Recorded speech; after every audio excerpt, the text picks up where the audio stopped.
Welcome to Juggling Hats and Homes. My name is Harry, and this is... I'm Alex.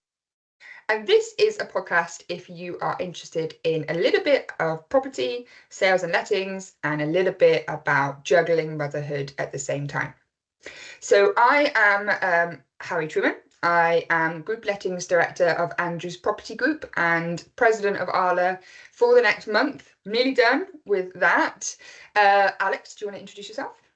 Yeah, I am Alex Tan and I am Group Sales Director also at Andrews Property Group. So we're back, Alex. We've had a little bit of time off. It's been a while, Harry. It's been a while. Not going to lie, I had to remind myself how to do that intro. You've been a busy lady, a very busy lady. It's definitely my fault why we've had this extended break, because I've been all over the country visiting agents. I think I did 5,500 miles. I did 16 or 17 property events, Property Mart ones and all the others. So yeah, it's been a busy time. But Alex, you've had some exciting news too this year, haven't you? So that's why you've been more busy than perhaps you were last year. Absolutely. So I've been appointed as Group Sales Director for Andrews for the sales side. So it's very exciting times, very busy as well. So I've had a glimpse of what life is like for you, Harry, on top of everything else, being a president as well. So we'll talk a bit later in terms of how it's been for you, because it's a lot and you've been phenomenal, absolutely amazing. Superwoman. Oh, thank you. I mean, the title of this podcast is Juggling, isn't it? And that is literally what's been happening. So yeah, we will talk about that in a little bit later. So we normally start these podcasts by doing a bit of a sort of a market overview, and Alex talks about sales and the sales market and what's been happening with that, and I talk about lettings and what's been happening in the lettings market. So Alex, do you want to go first and tell us sort of what's been happening in the sales market then this year, and what should people know about that you guys have been dealing with over the last sort of 5 months of 2025?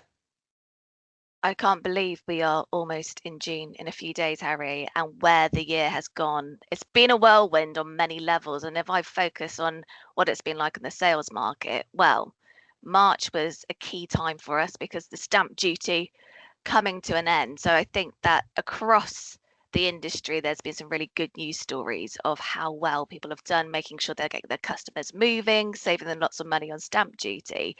And that gave us a real good positive energy within the marketplace. So that was amazing.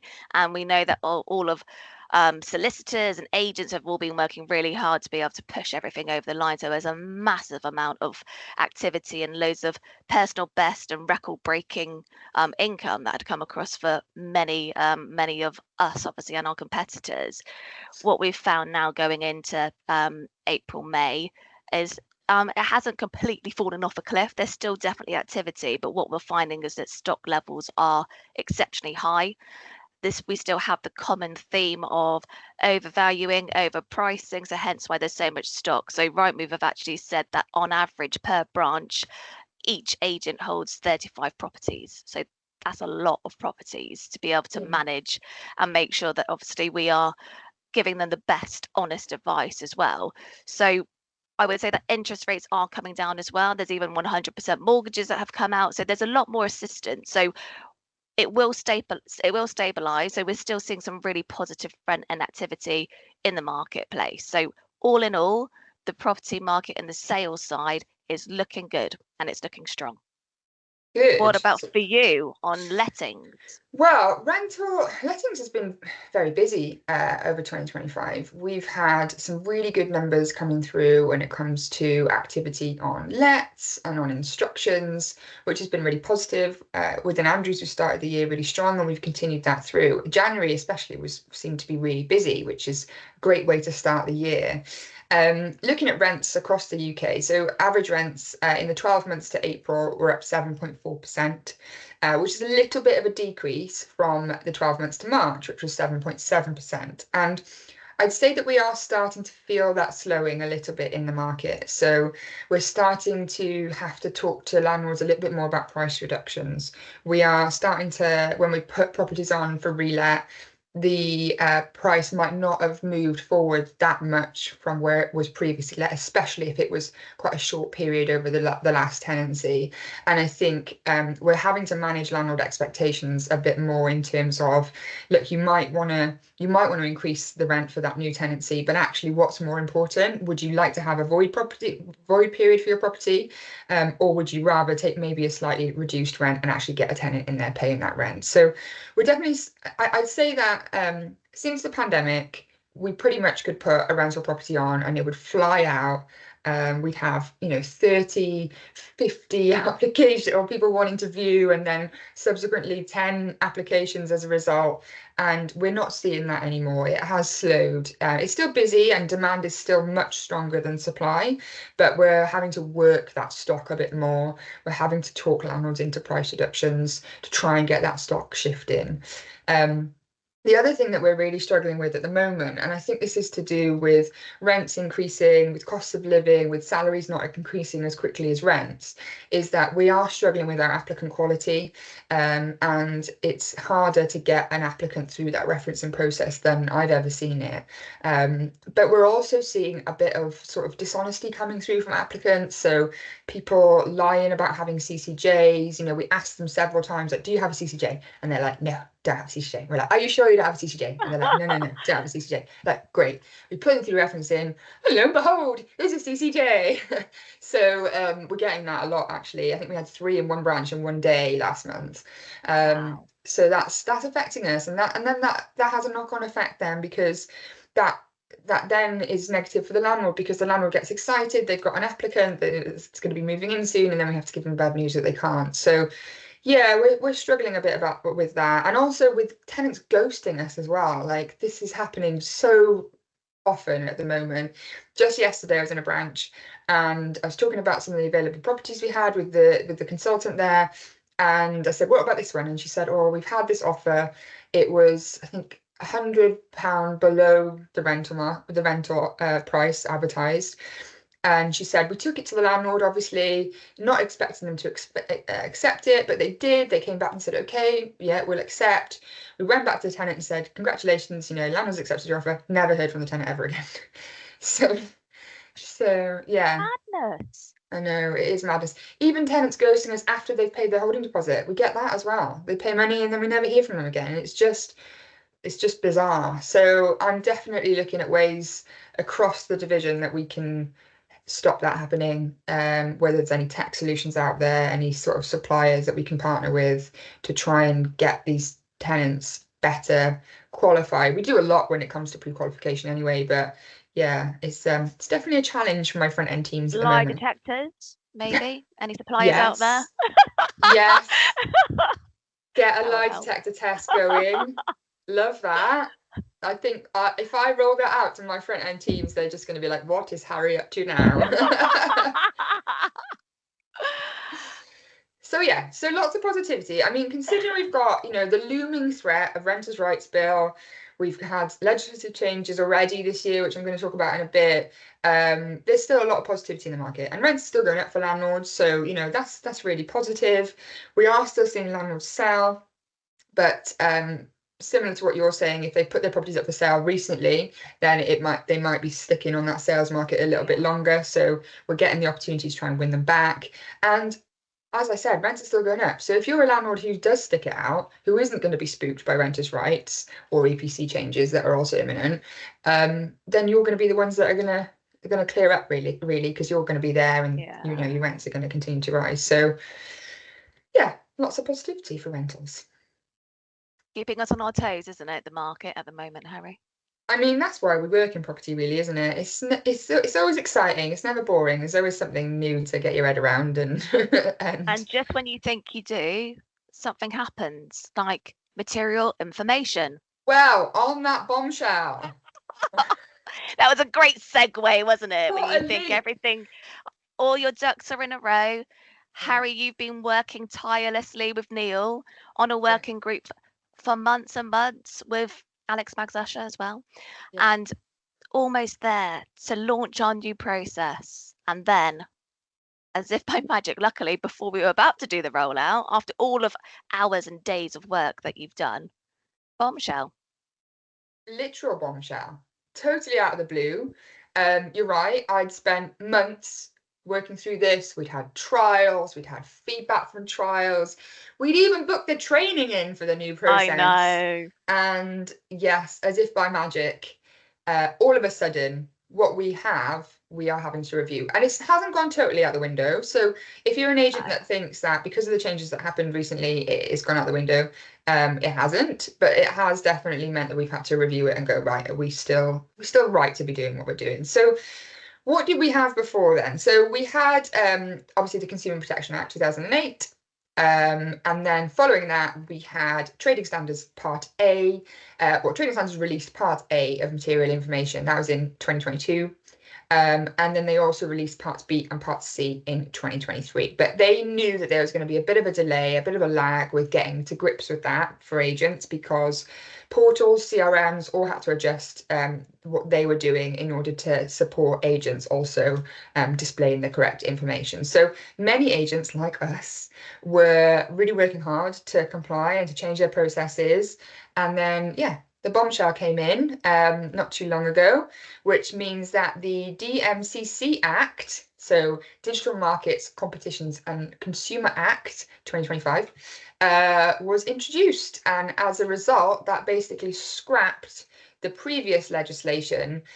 So they removed that, but then they also wrapped it up into the DMCC Act. So the DMCC Act still talks about material information. Obviously, we don't have the parts A, B, and C, so it clearly explained that we used to have, but it is still there. So it hasn't been removed, it's just been moved.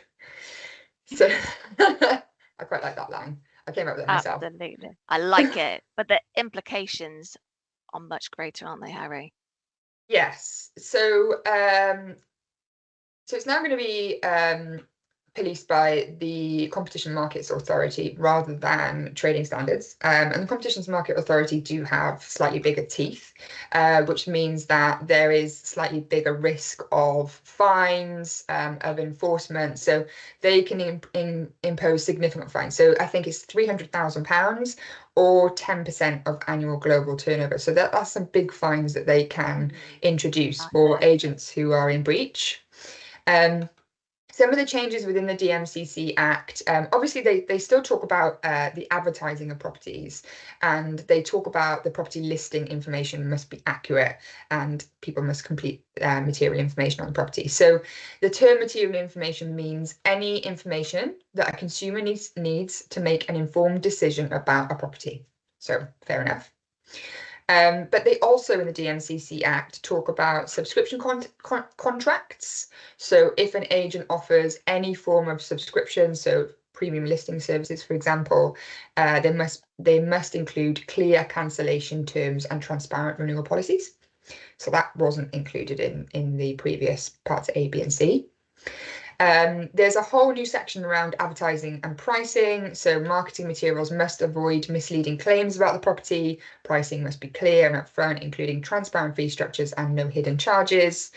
And lastly, there's a whole new section around online reviews. So this talks about agents being prohibited from creating fake or incentivized reviews, and sort of posting fake testimonials or offering incentives for positive reviews without prior disclosure. So that is totally new. That wasn't included in the previous legislation. So yeah, it's pretty much, there's a lot that is the same, but then there's some extra add-ons that we didn't have before, and it's policed by a different area of people, group of people. So we do need to take it serious still. We do need to make sure that we are trying to comply, that we are informing our consumers, of why we're asking for this information, because there could be a risk of serious fines. Excellent roundup, Harry. You are our material information guru. Am I? And absolutely you are. And I think that's the thing, all of the work that you've done, like you said, it hasn't been wasted. We just need to, again, we're just going to tweak a few things. It's not going to stop us from what we're doing. But I do think it's going to sharpen up the industry. It is better for the customer as well. And I just think actually all round, it just makes agents so much more aware and mindful of the job that we're doing and the information that we need to gather. And I think that the Google review thing's really interesting. So you can't get your mum, your dad, aunts, Dog. aunties, friends, a friend's dog putting fake reviews. So that's a good thing. Yeah, I think you're right. It is a positive. I think hopefully it will help speed up transactions for sales. So, the customers have all of this information up front before they even call to book a viewing. But I also think it will help the public perception of agents as well, because I think just Definitely. just this last weekend, I was with some family members, and they mentioned that they put an offer in on a bungalow, and they said when they went to the property, there was clearly damp. They could see it, and nowhere on the listing had that been mentioned. The agent didn't talk to them about it at the viewing, and they were really annoyed about it, and they were saying that they put their offer in, and if their offer wasn't accepted, they were going to go back and say, well, actually, we spotted that there's that damp there that's going to cost us X amount to fix. You need to factor that into the price. And they were really surprised when I said, and this is a very large national chain that was selling that property, and they were really surprised when I said, well, that they're actually breaking the law by not disclosing that to you. They should have told you about that before you even went to the viewing. And they were really surprised, and they said, oh, actually, that would have really helped us if they had done that. So Yeah, definitely. it does happen. People aren't sticking to this, and it does affect our buyers and our tenants. So people need to know what they are paying money for And or those setting their hearts repercussions, they on. well, exactly. And the fines for those companies that you mentioned that don't abide, they're going to feel the yeah, they're going to feel the pinch, aren't they? They are. They're going to feel the wrath of the CMA, which, yeah, doesn't sound fun. No, absolutely. No. But luckily, we're on track. We're on track. Yes. We're Yes. going We to be still have fully compliant with it. we still have the material information working group. We actually have a meeting today. We So do. Absolutely. exciting. I thought I was nearly done. Okay, so what other new stuff has been going on? In the industry, in Andrews, what have we got to talk about, Alex? So we have got some very exciting news that is incoming, and fresh off the press, if you like, Ooh. because Andrew's Property Group, we are in the motion of putting a petition together. I think one of the biggest things and the uproar in the industry, and as we've experienced with March and the cliff edge and the stress that everybody feels, whether you're an agent, whether you're, again, a conveyancer, and more importantly, a customer as well. So one of the things that we've been looking at is in terms of stamp duty itself. We have these stamp duty holidays, and we have all of the commotion, all of the stress, and then we have an April where nothing happens as well. So there's so many peaks and troughs. And the main thing being as well is that accessibility to be able to buy properties, because of the hefty amount of stamp duty, and having that available when you're purchasing, as well as all the other additional cost, is such a mammoth amount. So what we want to look at is in terms of how we can change that, what that looks like. It's not a case of having to reduce the stamp duty amount, but being able to make it more accessible and bite-sized chunks for buyers to be able to pay it. Maybe it's in installments over a certain duration of time, for example. So we are obviously in the mix of being able to put a petition out there, and I know that you and I will be signing it. We're going to be Yes. heavily petitioning for not just obviously agents, but customers and everybody in the public to be able to get on board to see what can be done by government to make sure that we have a great alternative to the current setup of stamp duty, because it's not fit for purpose. And Yeah. if you look at the average age of first time buyers coming to the market, you're looking at mid 30s and mid 30s, 40s. And I think that if there was a solution to be able to make sure that it's affordable and accessible for more people, that can be nothing but positive for the industry, for everybody in the Yeah. property world. So I think that it's a really exciting proposition. There will be more information that will be coming out shortly, but we're really pleased and really proud to be spearheading it at Andrew. So watch this space. Yes, it's very exciting, and it really fits in Yeah. with sort of what we want to achieve within Andrews. We want to be a positive impact to our industry, and we can see that when a first-time buyer has to already save to get a deposit, they're actually saving on top of that for the stamp duty as well. It just becomes really prohibitive for them to move into that first dream home. And Exactly. most things in life now you can spread the cost of. We're not saying the government should reduce it, you know, they shouldn't get any less money overall, but if there was a functionality to spread that out into, you know, monthly payments or annual or 6 monthly or whatever, any sort of way to spread that upfront cost, I think would really benefit Lovely. people. So I'm really happy that we're doing this. I think this was a petition dreamed up by our very own CEO, David. So he's very excited about it. We have to get, I think, is it 10,000 signatures for it to get a response, Yeah. and 100,000 signatures for it to get debated in Parliament. And yeah, we're going for it. I think if you think about the number of agents in the country, the number of buyers, sellers, like I think we can definitely get at least 10,000, but let's go Oh, for 100. definitely. I think so. Because like you said, it's going to impact everybody. Yeah, very God, exciting. very So exciting. yeah, stay tuned, listeners, for more about this, and hopefully we can get your support on it too. In terms of other new stuff that we've had going on, we've obviously for lettings, we've had sanctions checks brought in as of the middle of May. So now we have to do a sanction check on every landlord and tenant. So tenant at the point of making an offer, basically landlords at the point of an instruction, and we basically need to run them through. We use software to do it to check that they're not listed on a sanctions register. You can do it for free, but you obviously have to manually check those registers, which is going to take a lot of time. But yeah, it's a bit annoying that we're having to do this now, because if you think about, I appreciate why they want to do it, but if you think about the likelihood of a landlord in Bishop's Cleeve being on an international sanctions register, for instance, it's probably very low.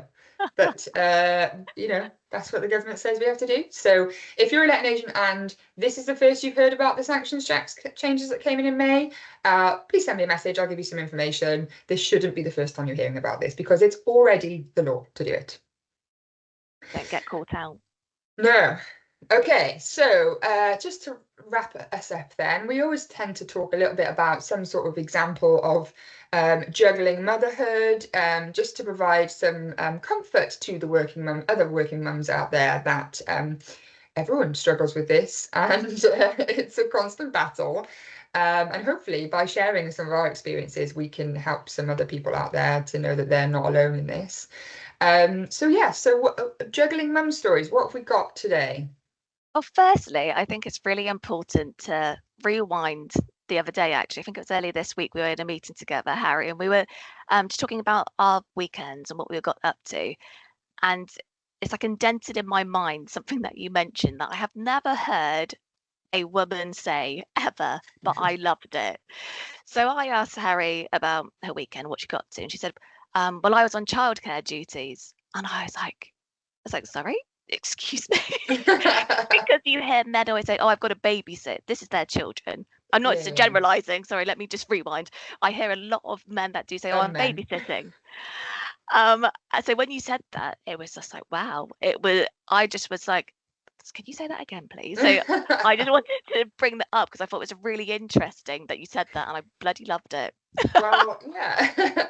I mean, I was on childcare duties, but yeah, it is interesting that we don't really hear women say that very often, do we? That No, it tends to come from the man, that it tends to be assumed that the woman is always going to be the one on childcare duties. And yeah, I guess in my particular relationship, we don't think like that.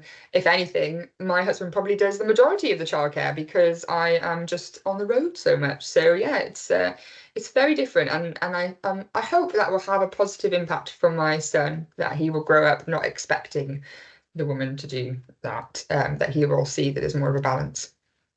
So I yeah. love that, Harry. Love it. I think it'd be really nice to get your insight as well because you've stepped up on such a major role and it's been so inspiring to watch you, not just because I work with you and I see you on the day to day and I know the demands of your job in your division as group, again, group lettings director, but to have this in the mix of everything with property market, it's such a massive commitment. And they've been so lucky to have you. And I just think, I don't know how you've done it. It's been incredible to watch you. How has it been in terms for you? Because you've got your day job, you've got being president, of Arla, and then obviously being a mum as well. Yeah. So how has that been for you? It's been very stressful. There has been a lot of juggling. There's been a lot of times when I am trying to shoehorn in a full-time job into hours that don't exist. My husband's been amazing. He's really stepped up. He's had many nights on his own because I've been all over the country. And I think I've just had to be really organized with my time, and just trying to squeeze out every last possible minute into doing something productive. So yeah, it's been a real struggle. There's been many sort of nights where I've been driving home late from events, really upset, just wanted to be at home. So it's not all glamorous when we see on LinkedIn, all these conferences and things. There's been many low moments as well as positive moments where I've just wanted to be back with my family. But I think it's definitely positive that I've been able to do it, because it shows that it can be done. That it's not totally out of the realm of possibilities. And yeah, it's been a very busy year, and I will be very welcome of the rest when it finishes, but I'm so glad I did it. And I really wanted to go into it with the intention of saying yes to everything and really trying to make the most of it and look back at it and go, I did everything I wanted to do. And I can say that I've done that. So yeah, I'm pleased with it.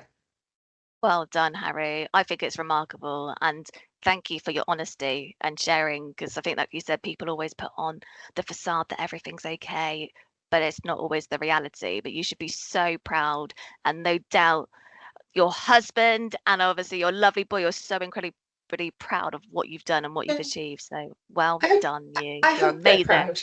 I hope they're proud.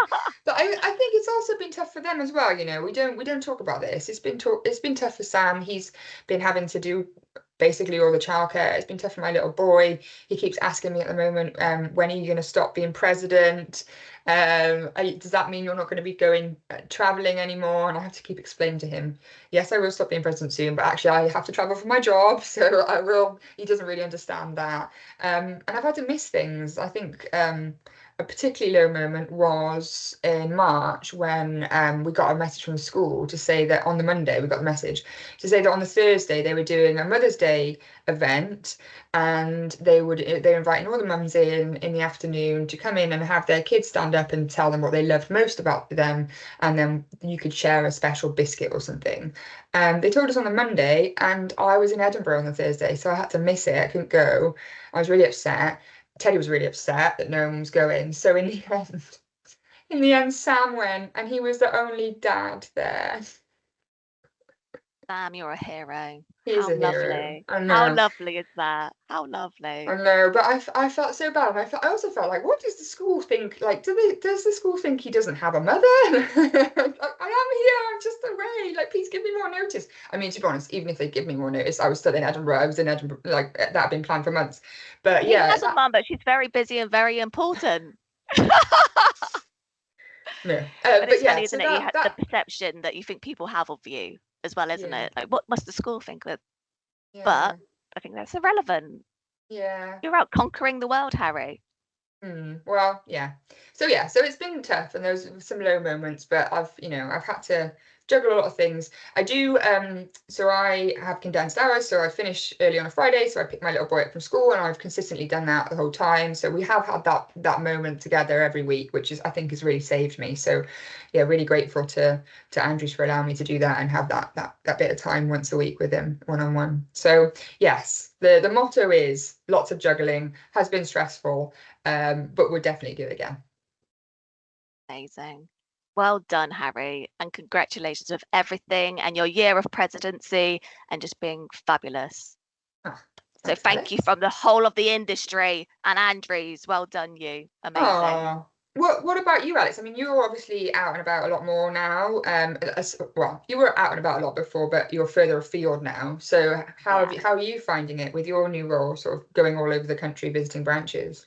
It's definitely different because, like you said before, it was Bristol and Bath. So probably my furthest away branch, probably about an hour maximum. So it's again within reach and very easily accessible. So it's been a bit of a shock to the system, but I've enjoyed it, and I think that for me that was a massive expectation of the role for me Yeah. personally as well, to get out there, to see the network, see everybody in their home branches, and get to speak to everybody, because I'm so familiar with the branches, the locations, and the people. So it's just really nice to go and see them face to face and spend that quality time. But sometimes you underestimate the distance and the travel, and it is long. And like you said, it is sometimes I'll be back late at night, so I won't be able to get to see my daughter before she gets to bed. And there's certain events that we need to attend and conferences, not to the extent of you. So I can get a little insight in terms of what you've experienced, Harry, because our network of branches is so vast as well, aren't they?